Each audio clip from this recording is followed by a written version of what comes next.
Chapter 39.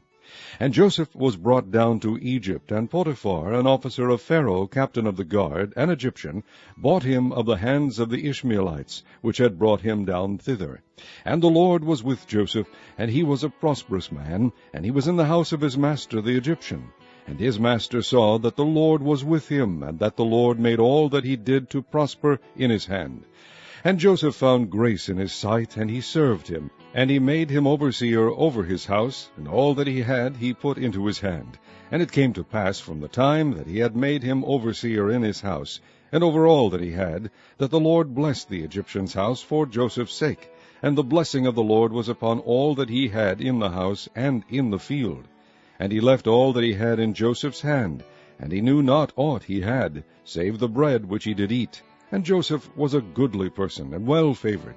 And it came to pass after these things, that his master's wife cast her eyes upon Joseph.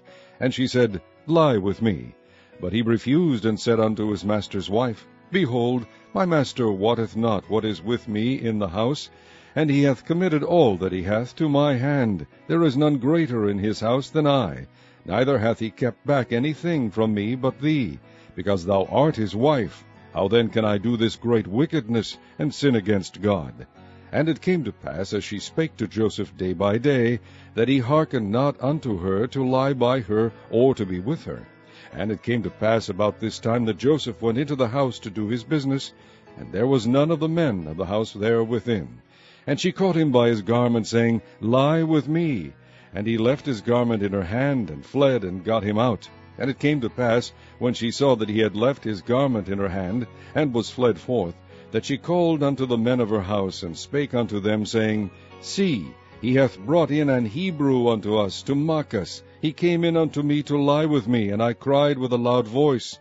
And it came to pass, when he heard that I lifted up my voice and cried, that he left his garment with me, and fled, and got him out.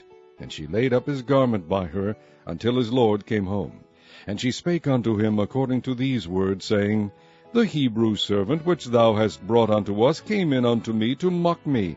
And it came to pass, as I lifted up my voice and cried, that he left his garment with me, and fled out. And it came to pass, when his master heard the words of his wife, which she spake unto him, saying, After this manner did thy servant to me, that his wrath was kindled. And Joseph's master took him, and put him into the prison, a place where the king's prisoners were bound, and he was there in the prison. But the Lord was with Joseph, and shewed him mercy, and gave him favor in the sight of the keeper of the prison. And the keeper of the prison committed to Joseph's hand all the prisoners that were in the prison. And whatsoever they did there, he was the doer of it.